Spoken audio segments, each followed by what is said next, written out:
right. Welcome back, everyone. Ready for another deep dive. Always ready to jump in. So, today we're tackling something a lot of you are dealing with these days. Putting together a top-notch remote team. And, it's no walk in the park, right, Trey? It really isn't. There's some unique challenges there. Yeah. And you sent us a great article that highlights 5 red flags to look out for when you're hiring remotely. So let's dive in. Sounds good. First up, and this is something the article really stresses, is communication skills. I mean, it kind of seems obvious, but it's a whole other ball game when you're dealing with a remote team. Right, because you're not having those casual run-ins by the water cooler, Yeah, exactly. You don't have those quick chats in the hallway. So making sure everyone is on the same page, being able to express yourself clearly and in writing is absolutely vital. Yeah. I actually had a situation once where I was working with a remote team, and one person just could not get to the point in emails. Oh, I've been there. Like these long, rambling messages. It was a nightmare trying to figure out what they were actually saying. Ended up wasting so much time going back and forth. Oh, absolutely. And think about all the different ways we communicate remotely, too. Right. Project management tools, emails, instant messaging, video calls. You need people who can navigate all of that effectively, right? You don't want to be spending your day just trying to decipher a message. No, you don't. And it's Yeah. not just about being clear. It's also about being concise, being able to get your point across quickly, Yeah. especially, in a fast-paced environment. Exactly. Efficiency is key. Okay, moving on to red flag number 2. Mm-hmm. This one might make you chuckle. It's the lack of self-motivation. Because, let's be honest, we all love the idea of working in our pajamas. But can you actually be productive when you're comfy on the couch? Well, that's where self-motivation comes in. Right. And the article makes a really interesting point here. It says, look beyond just what the candidate says in the interview. Yeah. Anyone can say, oh, I'm a self-starter, but watch their actions. Are they engaged during the hiring process? Are they asking questions? Are they following up? That's how you really gauge their enthusiasm and initiative.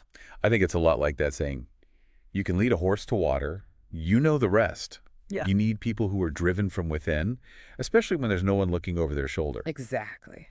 All right, red flag number 3, inconsistent work history.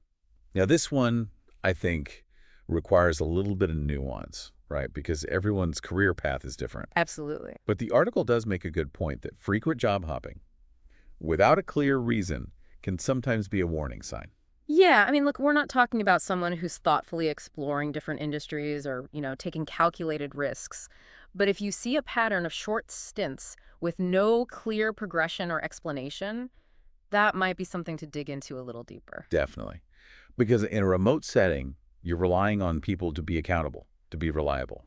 So if there's a history of bouncing around, it does raise a question mark. You need that stability and that commitment, Yeah. right? Absolutely.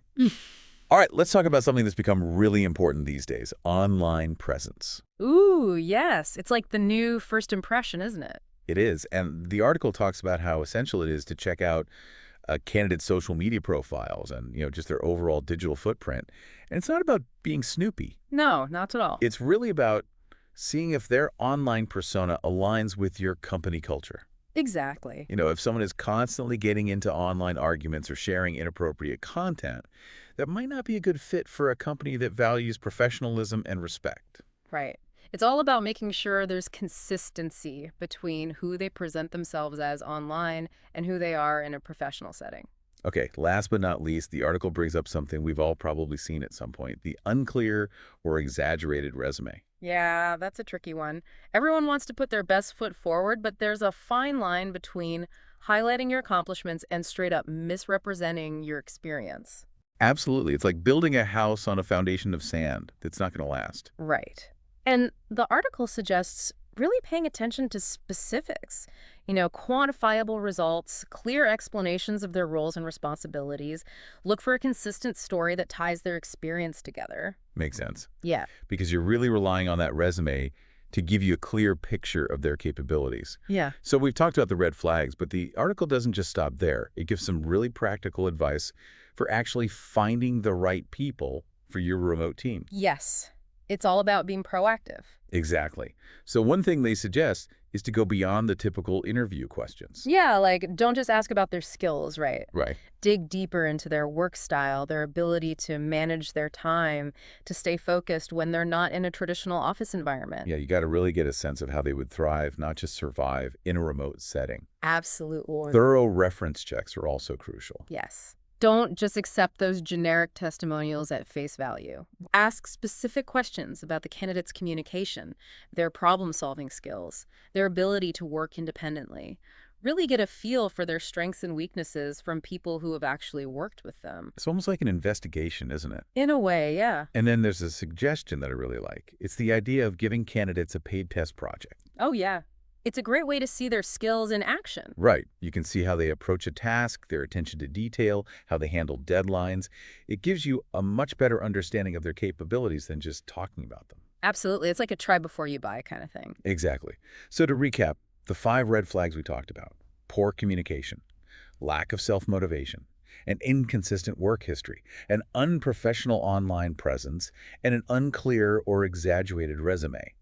These are all things to keep in mind when building your remote team. But remember, it's not just about avoiding the negative. It's about actively seeking out those positive qualities that will help your team thrive. Exactly. Look for people who are great communicators, who are self-motivated, who have a consistent track record, a professional online presence, and a clear and accurate resume. It sounds like a lot, but you know what? I think we've given everyone some really solid strategies to find those rock star remote employees. I think so too. So as you're going through this process and you're interviewing candidates, I want to leave you with a question to think about.